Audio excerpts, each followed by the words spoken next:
Why have you got Stanley pliers? Because I don't know. I used them for something yesterday. I was trying to get a motherboard standoff. The screw was stuck in it, so I was trying to get that out.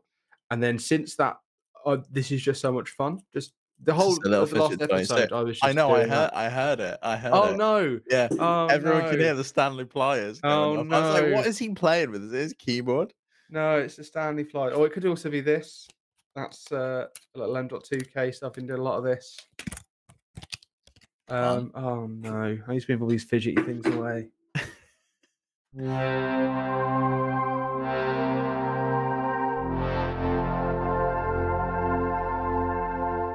Hello, you're tuned into episode 155 of the FlipScreen Games podcast, a weekly video game podcast where two best buds, sometimes from different nations, this week from the same nation, come together to discuss the wide world of video games. I'm your host, Stephen Radford, joined, as always, by my very good friend and co-host, Mr. Max Wright. Hello, Steve. How are you? I'm good. I don't have Stanley pliers, but I'm good. Yeah. I need to keep my hands busy with something else because I don't want to. If there's just like a constant in the background of all the episodes. Yeah, and it's not Jigsaw coming out on his little. It's not Jigsaw coming out. No. I would like to quickly just take the top of the episode now to apologise to everyone for there not being a show last week. We did. Me and Pete sat down and we recorded two pretty long, pretty meaty episodes. I was exhausted by the end of these episodes because we had to get them done. And then Pete's computer blew up. We lost the episodes. So we missed out on a lot of good topics last week. You know what? I think really we can blame Intel for that. And I hope his next build's AMD. I don't think it is. Oh. I did suggest it because it would be cheaper. And he said that he wants to do editing on it. So he's going for the Intel. And it's his money. And that's fine. Cool. If you want another CPU to literally melt, that's fine. Yeah. I think he's had this for a few years, though. I think that's not too bad. Yeah. But similar topic this week. It's kind of a good thing that last week's episode didn't go out because it was all about Concord, and this week Concord came crashing down to the earth in a phenomenal way. Mm-hmm. We got a blog post just put up on the PlayStation blog and tweeted out with the title "An Important Update on Concord," and we got some pretty huge news that they're taking the game offline on September 6th for an indefinite period of time. Whether it comes back or not, we don't know. And they're going to refund everyone that bought the game, whether that's on PC or on PlayStation. You're going to get an automatic refund from either Steam or the Epic Games Store or the PlayStation Store. And if you bought a physical copy, you can take it back to the shop and get a full refund, and they will give you a refund. I did wonder about the physical side of it because I think refunds are just being automatically just ding, here's your money back on Steam or anything like that. So yeah, there's a note that says, for customers who purchase a physical copy at a retailer location outside of PlayStation directly, please refer to the refund process of the retailer you purchased it from to obtain your refund, but they will issue you a refund. And that's it, because I know that game, for example, as soon as you open a game, you can only trade in. I'm assuming there's going to be a special circumstance there. I think there probably will be in the same way there was for Cyberpunk 2077 when they had that whole issue. This is not kind of unprecedented. We did have the same thing happen for Cyberpunk, but yeah, it's kind of crazy that the PlayStation's biggest live service game of the year has become like an absolutely massive flop. But I'll read the blog post. Well, hang on a minute. What about Hellblade? Yeah, Helldivers, but was that expected to be their biggest release, or was Concord expected to be their biggest release? I think they were putting their eggs in the Concord basket, but Helldivers was hatching over there, and that's really what people wanted to play. Yeah, there's some more evidence about what they expected from Concord, but we'll get into that when we do the post-mortem. Yeah, so I'll read the blog post. It says, Concord fans, we've been listening closely to your feedback since the launch of Concord on PlayStation 5 and PC, and we want to thank everyone who's joined the journey and board the North Star. Your support and passionate community that has grown around the game has meant the world to us. It's sounding pretty positive. Sounds like they're really happy, maybe moving the game in a different direction, going to do something different. And then the next paragraph is, however, while many of the qualities of the experience resonated with players, we also recognize that other aspects of the game and our initial launch didn't land the way we'd intended. Therefore, at this time, we've decided to take the game offline beginning September 6, 2024, and explore options, including those that will better reach our players. While we determine the best path ahead, Concord sales will cease immediately, and we will begin to offer a full refund for all gamers who purchase the game for PS5 or PC. If you purchase the game for PlayStation 5 from the PlayStation Store or PlayStation Direct, a refund will be issued back to your original payment method. And the same thing will also happen for the Epic Games Store and Steam. It's outlined in the blog post. And again, if you got a physical copy, you got to go back to where you bought it from. What do you make of this? Like, what do you think the other options are? Were you surprised by this news? Like, what's your gauge on it? So, last week in the last episode, we spoke at length about what we thought the game could, what they thought they could do for the game, what sort of our options are for like how can they bring people back in, and neither of us thought that they would take it down this quickly. We both said, oh, you know, put it on PS Plus, you know, at least flood the servers with people for a while, you know, at least give people a chance to get hooked, spread word of mouth, whatever. We also said about dropping the price, or sort of like introducing more of like a freemium system like the other games have. And I even suggested that you what they should have done originally is actually held back the game portion of it, released the series portion of it, because there's an episode of you know the show Secret Level that they announced at Gamescom opening night live. Mm-hmm. There's an episode of that based on Concord. So they clearly expected this game to be a big smash hit. They clearly expected this to resonate with players. They expected an audience to get really wrapped up in the world, really appreciate the sort of the CGI cutscenes, the story they were working on, because they then maybe thought people were going to go, oh, Concord, I love Concord. I'm going to go and watch this Secret Level episode, which is probably very expensive in itself, let alone when you factor in the rest of the costs of making this. So they clearly expected there's going to be an audience for this. How did I start this train of thought quickly, Steve? I've lost it. No clue. Oh, that's it. What the plan was. I said I should have opened, like, got people hooked with the Secret Wars show and with the cutscenes, got everyone into the characters, and then done the game after, or done the game later on, or had a single player element of it that introduced the characters, got people excited so they cared. Or said, what they should have done is like an open beta. Like, gauge it, test it, go down the route that Valve's gone down with Deadlock, figure out if the game's actually fun and is resonating with people. I feel like people just didn't seem to care about the characters and about the game. So I think getting them to know the characters, like you said, would be a great way to do that. But, I mean, the game had a lukewarm response. People were just comparing it to Overwatch and Valorant. There wasn't really all that much to remember the game by. Like, there wasn't really anything drawing you back in. There wasn't anything special here. It really seemed like it was just another hero shooter. And I feel like those have been done time and time again. And what those other games have is that they don't charge you money. Asking someone to give you $40 up front to take a risk on a game is a hard ask. I was surprised how well Helldivers 2 did, because it also had that cost up front. Whereas I feel like you want to get these games off the ground, you really kind of have to go with the free-to-play model, especially when you're up against the competition like Overwatch, like Valorant, like Fortnite. You know, those games don't have any costs associated to them. You can just get, I mean, they make absolutely barrels of cash because they've got the freemium system down to a T. It's like, okay, we'll get a battle pass, then let's sell you some cosmetics, and we'll go down that way. I mean, it's all that kind of was all started with Counter-Strike, and then that formula has proven to work for decades. It's really strange to me that PlayStation are so resistant to go down that route, that they feel like their games seem to have an inherent value that you should pay up front for, which I think Nintendo really follows that same approach as well. The same thing we spoke about with Splatoon 3. It's just like, well, if you made this free to play, more people would play it. You could have gone down the Battle Pass route and actually had those catalogs that they had in Splatoon 3 have value and meaning, and like a reason for you to keep coming back to the game. It would give you that long-term money to keep investing into it. When you're just asking someone for $40 up front and then promising that we're going to support this for multiple seasons and then taking it offline for a period of time that was, you know, shorter than Liz Truss's a premiership as prime minister. It's kind of like crazy. This game didn't outlast a lettuce. No. It's honestly mental.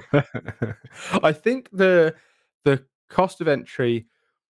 I think so much of this game is based on 8 years ago when the game started. Overwatch came out and people were the developers were like, "We need to do this."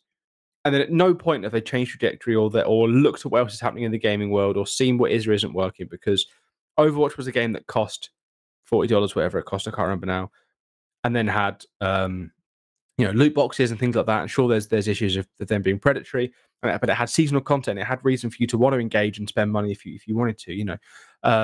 They saw that 8 years ago and thought, yeah, let's build the game around that. And then never, in that time we've had PUBG came out, we've had Fortnite come out, we've had all of these big games come out, we've had games come and go, we've had sort of entire new, we've had loot boxes be sort of pushed aside, we've had Overwatch 2 went free to play because they realized that was a better model for them. We've had all these things, Valorant's come out, all these things that have happened since then. At no point have they course corrected or changed, or even from the sounds of it, like focus grouped it, because how they announced Concord, and now correct me if I'm wrong, the first time we ever saw or heard of what Concord actually was, we knew that Firewalk were making a game. We knew that Sony had bought them and they were working on a game, like a big multiplayer game that was supposed to be sort of a big thing for them.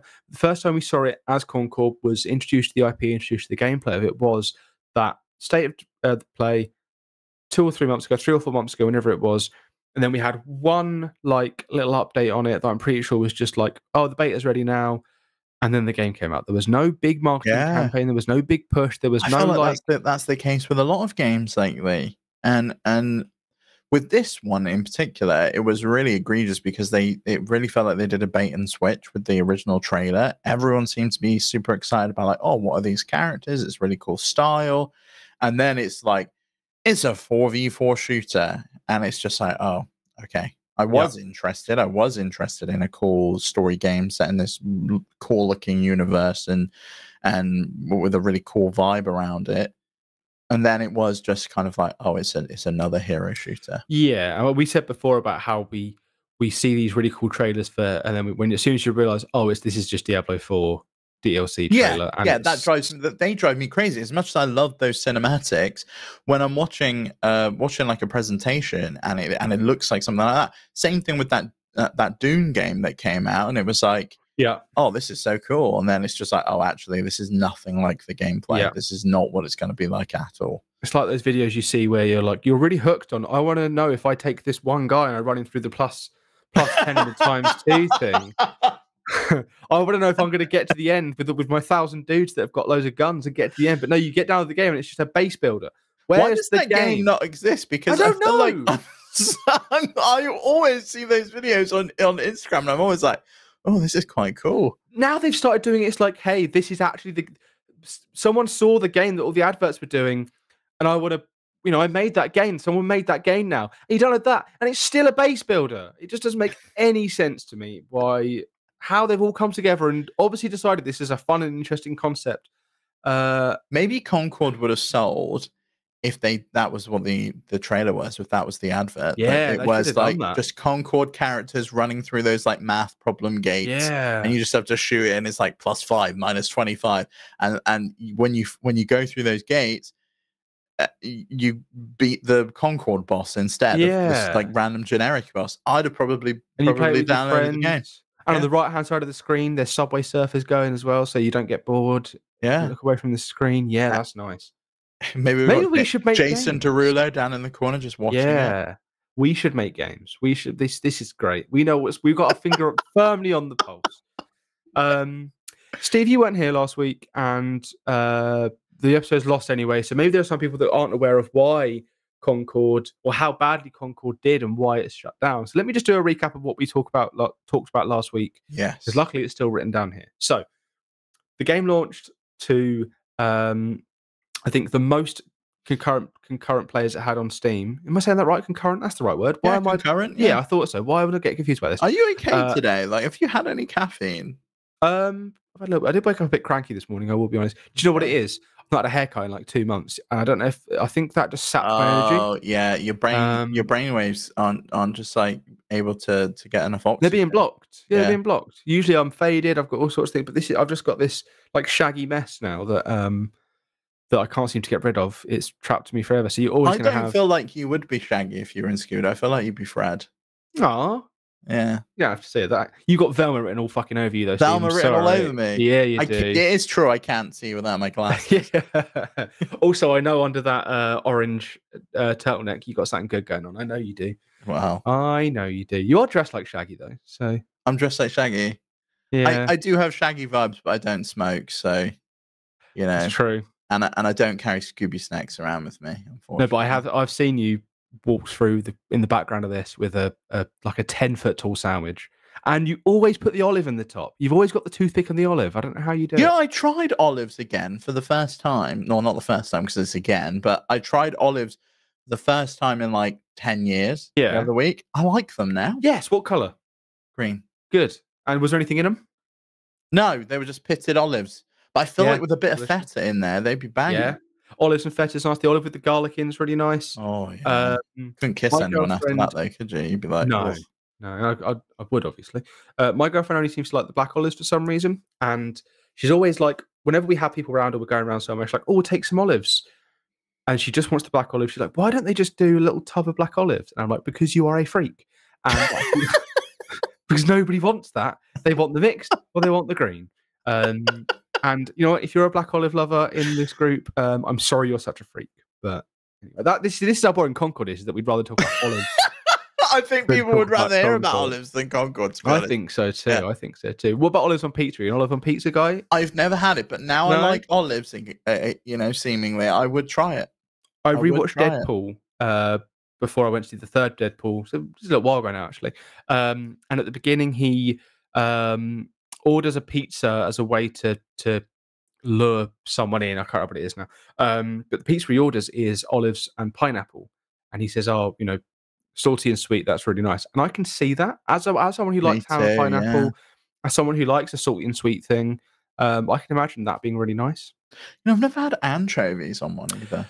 See, I've always been very like I'm not a big fish guy. I don't like fish, but the more I sort of think about, or the more I hear about anchovies, is that, you know, not a fishy thing, but just like a salty umami thing, and you know, you can like put them in, you know, pasta sauces or whatever, just to give it like another layer of flavor to it. That isn't fishy. It's just like, you know, really savory and really nice. It's like, it's like Worcestershire sauce. That's what that comes from. Yeah, exactly. Yeah, it's just blitzed up anchovies.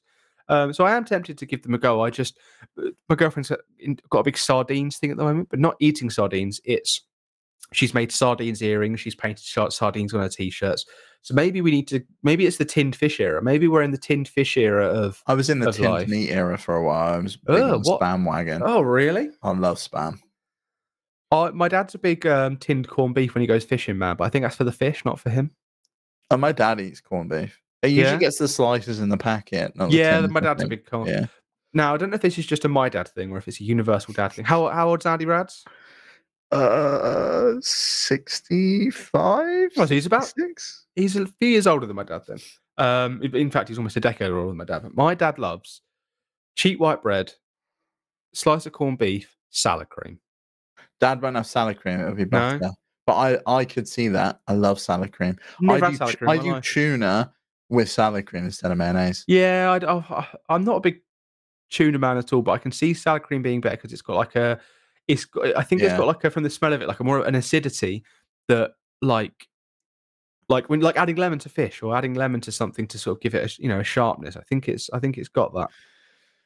But yeah, anyway, Max, why is Concord shit?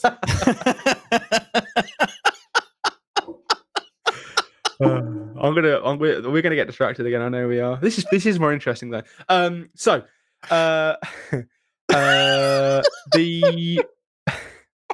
The open beta response wasn't very good. People were saying, what we said before. It's just like Overwatch and Valorant. They said the art style and the character design aren't great, and I do happen to agree with that. There's a couple of like interesting characters.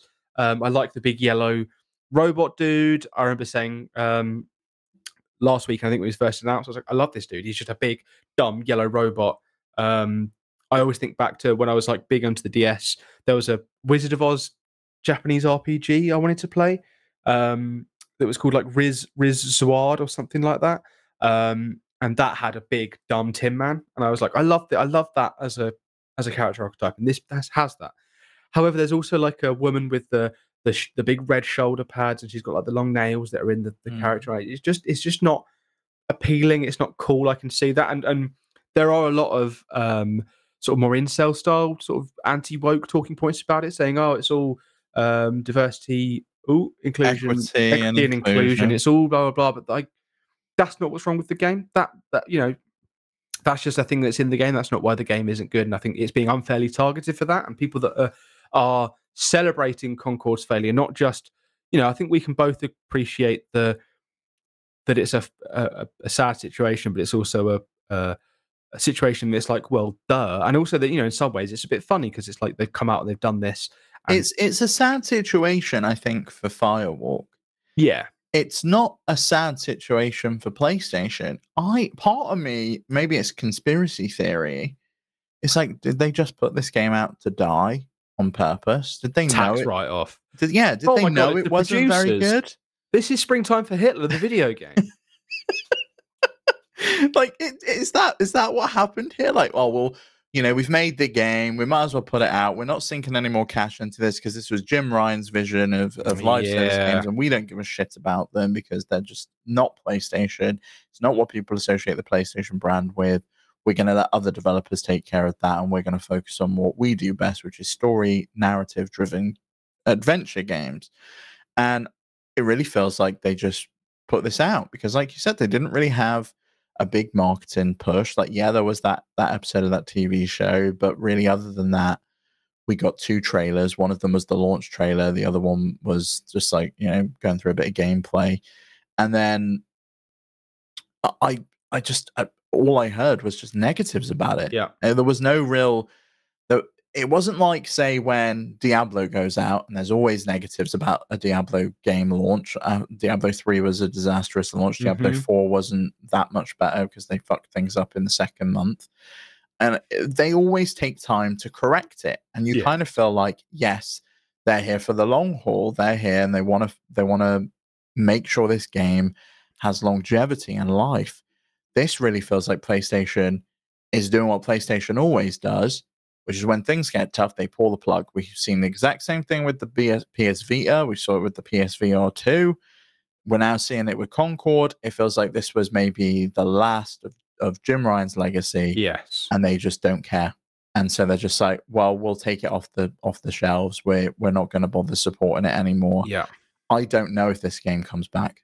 I really don't. No, I don't know I don't know if it can be salvaged like at this point, because I think even if you do a big launch, even if you do have a big relaunch and you go free to play, you now have there's a stink to this game now. Around it. Yeah, mind meld. There's a stink to it that No Man's Sky took years and years and updates to be better. I don't think, but I also think same with Cyberpunk. Cyberpunk managed to do it. Yes, but I think both of those games, the difference with both of those games is that they were disappointing because of people's expectations of them.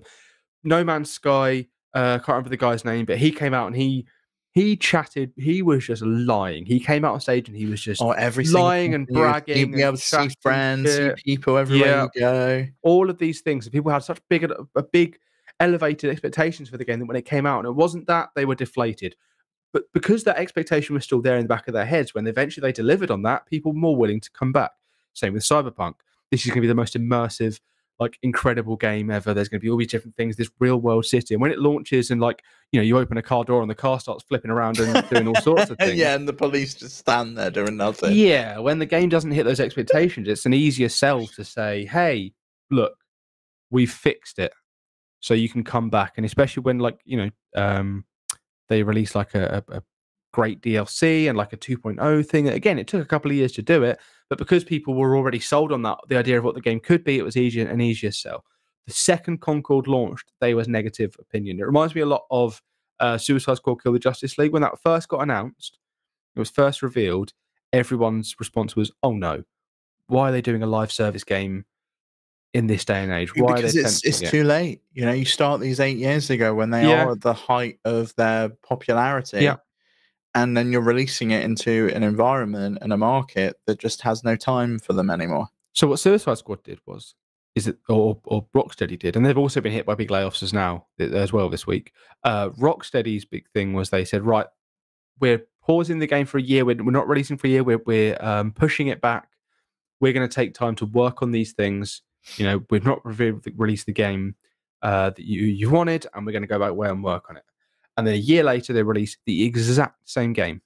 Down like it was they didn't take anything out. They didn't change anything. They didn't course correct. They released the exact same game, and because the expectation was already low, and the release what actually was released, people didn't want, the game flopped.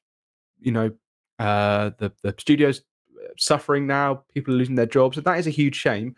But they could have listened, or or course corrected, or something like that. Whereas I think this game has launched in such a bad way that it can't do it. It's crazy that Sony spent all this money on the team owning the game. They launched it. All of these things based on what they saw. They must have believed in it. Were so committed to it like that. I really But can't that speak. was previous leadership. It was Yeah. under that previous strategy of live services our future. They bought Bungie. Look where Bungie's net is now. They've had massive layoffs. They've had to bring people in to make a new studio at Sony because they just don't trust them anymore. It's just the whole strategy has been a disaster. And you only have to look at other game studios to see that this was kind of inevitable. Look at Anthem, for example. It took so long. It was out for a very short period of time, and then it got shut down. This game was in development before Anthem came out, so they've seen Anthem happen. They've seen it happen, which feels like forever ago. And at no point did they go, guys, let's have a think about this. Yeah. They've just gone.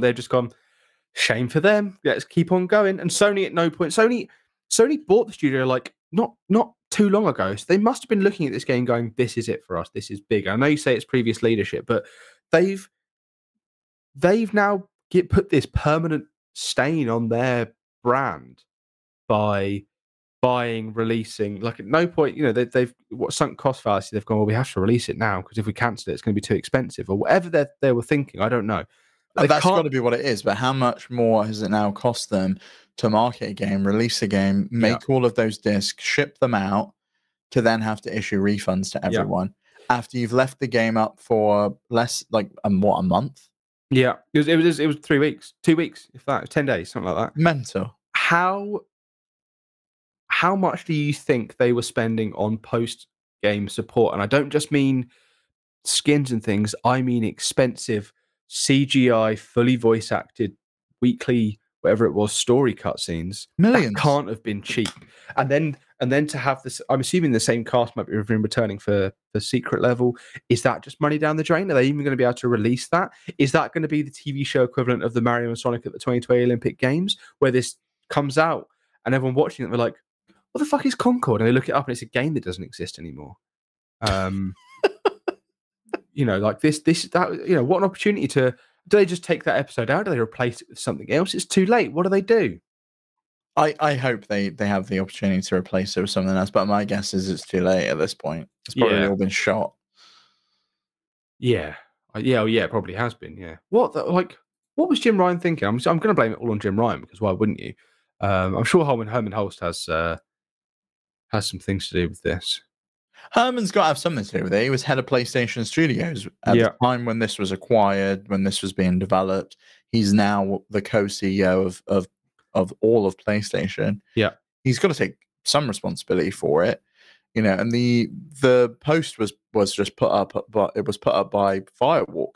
They purely shifted the blame over to Firewalk Studios to let them kind of figure this mess out and like take it off shelves. But you've got to imagine that this directive to take the game down and move it and refund everyone did not come from Firewalk. It came from the publisher, which is PlayStation.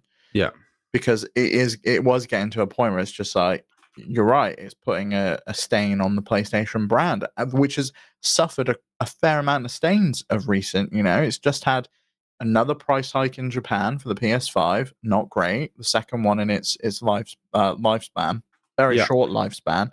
They've not really put anything out this year other than a Lego game. The only other game they had was Helldivers 2.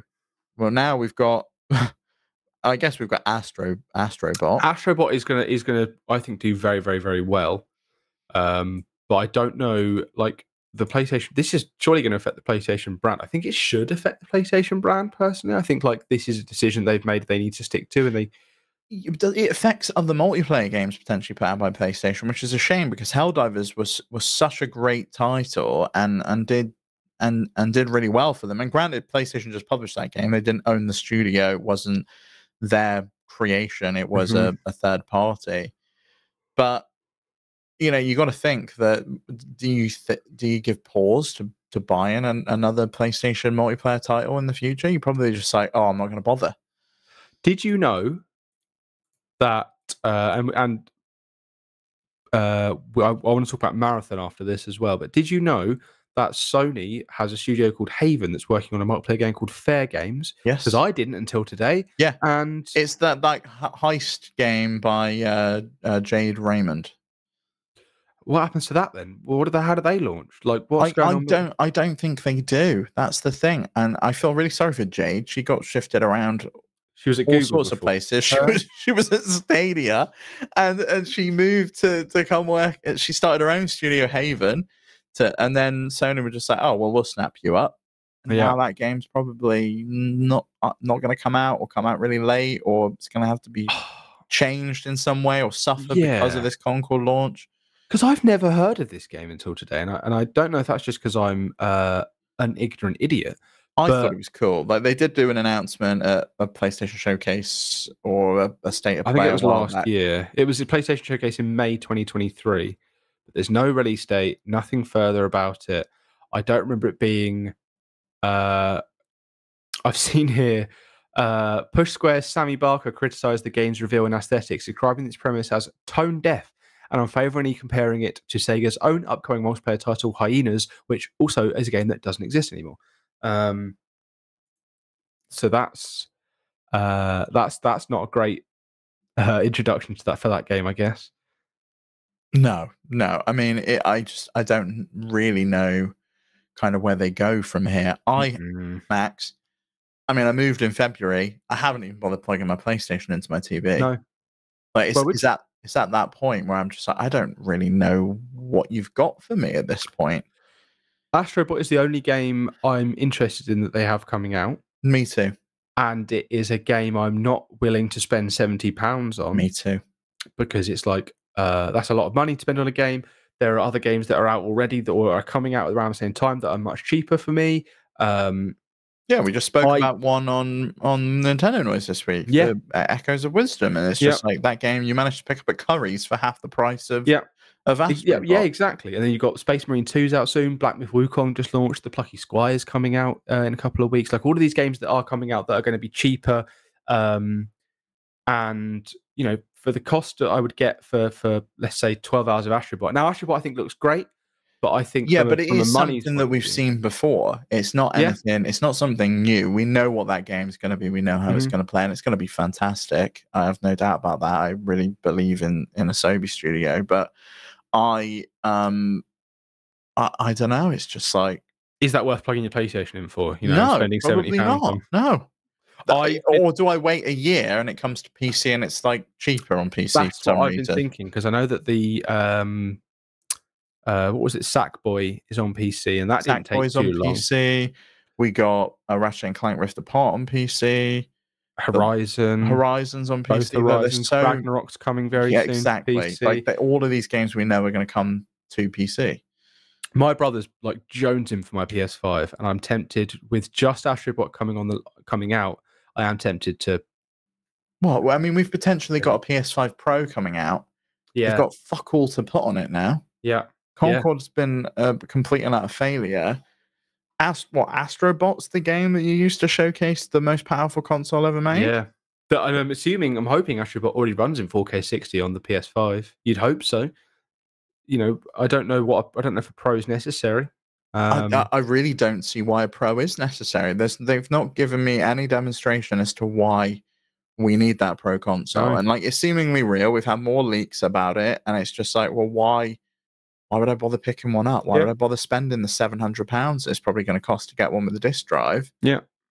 When I could just keep my PlayStation 5 and turn it on every now and again to play a game. And granted, I'm in the luxurious position, and you are too, Max. So we have multiple ways we can play games. Yeah. A lot of people, the PlayStation is their only console, and like they do just play everything on it. They play all the multi-plat titles on it, whereas we play a lot of those on PC. We play some of those on Xbox, on Switch. You know, we can choose what we want to play, and I know that. But really, it's just like, I really do feel like Pete's prediction, unfortunately, is going to come true, where it's Xbox's year, and they've had a much better year than PlayStation, and that is hard for me to say, considering how bad a year Xbox has had as well. Like, it's not been great for them either. I mean, I don't know if you discussed it on last week's episode. They got lost, like the news that Indiana Jones is coming to PlayStation 5. I think we might have discussed that the week before. Yeah, but like, came out the week. Yeah. Quite possibly. Like, that's crazy news as well. It's just like, it really starts to feel like, why is there a reason to have either of these consoles? Like, I can just play them on PC because everything's coming there. So what I did say on last week's Steam Deck podcast, which was lost, is that I've played now, completed 39 games this year so far. Granted, a lot of these are going to be a lot smaller titles because there haven't been as many like massive 100-hour experiences. So I've just been sort of playing a lot of indies and also catching up on a lot of old stuff. Every single one of those games, bar 2, I've played on Steam Deck, and those 2 I have streamed to the Steam Deck. Sorry, 3. I've streamed to the Steam Deck from the PC or from one game on PS5, and it was Elden Ring, and that's only because my save file was there, and it was more expensive for me to play it there than it was to play it on PC. So, you know, there's really, for me, the PlayStation just sits there as a just in case. Even my Switch this year has been a just in case. I've not bought a new game for it. But there's so much coming out for the Switch. Like, the Switch of the 3 consoles is the one to have this year. It really feels like a new Zelda game. I'm looking forward to Mario Party Jamboree. We've got Mario and Luigi, which looks cool. The Famicom Detective Club game, MEO, seems to have landed pretty well. Like, there's a lot of good stuff going on over there. Whereas on PlayStation, it really feels like, well, if Final Fantasy VII Part 2 wasn't for you, there's kind of not a lot. Like, there's Helldivers 2, but that's dropped off. You had Stellar Blade, which I think was a game that came and went. The only people that really cared about it that much were people who were horny or I don't know, wanted to. Again, it's another like, oh, this game isn't bowing to the pressures of the liberals, the wokies. Therefore, it's our game, and they were battling for that game so hard. But as soon as the next game came along, they could do that. Before they dropped this, I've not heard anything about it since. If it comes to PC, I'll give it a go, just because I really sort of because you're horny. Because I'm horny. No, I'm going to have. There's got to be at least one person making mods that puts more clothes on these characters. I'm going to find that. Oh, thank God! Yeah, you know, that is one of my pet peeves in Bayonetta. When I played, suffered through that game, like, I put it in the like angel mode, so she actually had some clothes on. I had to stop playing Bayonetta 3 because I couldn't handle the criticism from my girlfriend while I was playing. Good, quite right. And I caught myself being like going, well, actually, and then I was like, she is a woman. I'll let her decide what isn't feminist or what isn't empowering. And I was like, yeah, cool. And I just stopped playing it. So I was like, she's right. I just can't be bothered with any like it. It reminds me of playing Xenoblade Chronicles 2, like Christmas 2020, and I'd been locked in my room for like 2 days playing Xenoblade Chronicles 2 because I was so excited about it. And then I think I just redecorated and moved my room around, all that sort of stuff. And one of my parents walks in, and there's the one hot tub scene in the entire fucking game, and it looks like I'm watching some horny anime. And I was like, I promise you, this isn't what the game's like. And there's just no going back from it. Earlier at work, I tried to show someone Metroid Samus neon light that I wanted to go right here. I was saying, oh, look how cool this is, but at £50. So I go on Etsy, I search Samus Aran, and immediately get like a 3D printable porn figure, and she was like, "Oh, I didn't realize you were into." I was like, "No, no, no." Oh God, no, no, no. Oh, you're wrong. I hate this. I hate this. End me now. Now I have to live with that being my opinion. I hope that doesn't spread around. was that the most embarrassing moment of your life? No, I've definitely had more embarrassing moments. I once had. Know what? I was once. I'd been on Reddit, and I was just looking through the all on Reddit, and I it was like a video, like a TikTok video or whatever it was that was on Reddit. It was like a cringe subreddit. I get a call because there's a man coming to. There's a big cupboard I have that's just full of like old computer parts and things like that. 2-hour job of me having to sort of move this all out, catalog it with him, and get rid of it. So I'm down there working, doing my thing. My laptop's upstairs by itself, and I notice I've had like messages from like 20 minutes before being like, your laptop's making a weird like suspect noise. Like, I don't know if your phone's connected to it via Bluetooth, but it's like making weird sounds and it keeps talking about certain things. And I was like, what the hell could this be? And for some reason, it was just playing that TikTok video on repeat at full sound. But it was like, I think it was like a, cringy. It was a dude reacting to something that was cringy that was happening on the screen that I think must have had like a suggestive tone to it. And it was just blasting full volume from my laptop in the office for like 20 minutes before someone texted me. I didn't see it for 20 minutes after that. So for 40 minutes, it was just my laptop was just making really suggestive sounds. And they thought that I was like Bluetoothed into it. I don't know. But that was quite embarrassing. And I had to like come up. And because I looked really red and sweaty from moving all my stuff downstairs, they were like, "Oh, are you all right? Are you a bit flustered by this?" And I was like, "Oh, I've just moved like 50 PCs. Like, it's fine. Exit. Yeah, not ideal. Oh, Max. Not ideal. But yeah, where do you think Concord goes from here? Do you think it comes back? Concord. Do you think or do you think this is the end of it? I thought I had something I wanted to say about Concord that was actually quite interesting. It was a great airplane. The first supersonic. Yeah. That's quite a pointy nose, the Concord. Am I right on that? Dipped when it landed, and then the nose cone went back up. Fantastic. You could get to New York in like 2 hours. Pretty good. What was I going to say about Concord? Why have I forgotten what I was going to say about Concord? I had something really impressive to say. I was like, oh yeah, I forgot about this interesting thing, and then we started talking about embarrassing things that have happened to me. I don't know.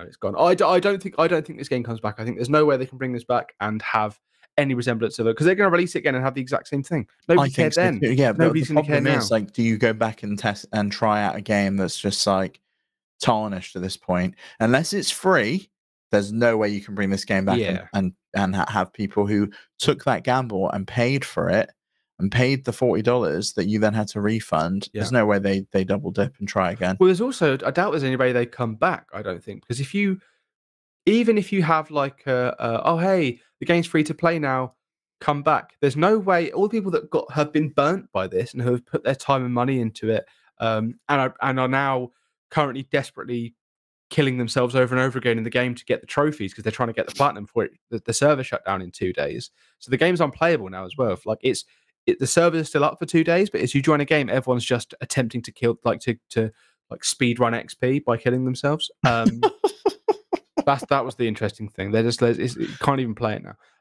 Even if you say to those people, "Hey, the game's free to play now," how do you say to those people, as a thank you for giving it a go? I mean, they kind of did that with Fortnite, right? When they were charging for Fortnite originally, and you got like the Founders Edition, and you got like a bunch of stuff that was exclusive. Maybe you do that, like exclusive cosmetics, so people know that you're one of the OGs. But everyone's been refunded, so surely the game's out of their libraries. The game, and then what's the fucking point of getting the platinum? Because it's going to disappear. That's a good point. I don't think they can take platinums away. Can they not? What if the game's delisted? You still get the platinum? I think I think the platinum still exists. Well, you won't be able to get it. You won't be able to play it. But I do think the platinum still sits there as a, I think that's why people want it, because it'll be one of the rarest platinums ever. Hey, I got the platinum on PC. About that. I don't know if there was trophies on that, but yeah. I don't give a shit about trophies. I find them pointless. But yeah, I agree with you. Don't think it's coming back. But you know, people should let us know if you think it's coming back. Let us know in the comments, and if so, how? How does this game come back and people actually play it? Because I struggle to see how.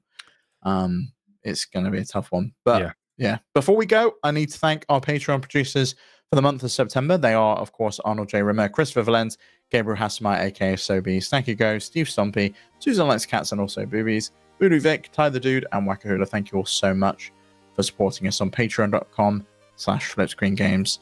And if you want to get involved, you can head over to our website, flipscreen.games. You can find the link to the Patreon there. If you want to support us, you can come join our Discord, chat with us, answer our questions, ask us questions. Come join a great community over there. And you can check out our sister shows, Nintendo Noise and the Steam Deck Podcast. And we shall see you on the next one. Bye. Bye.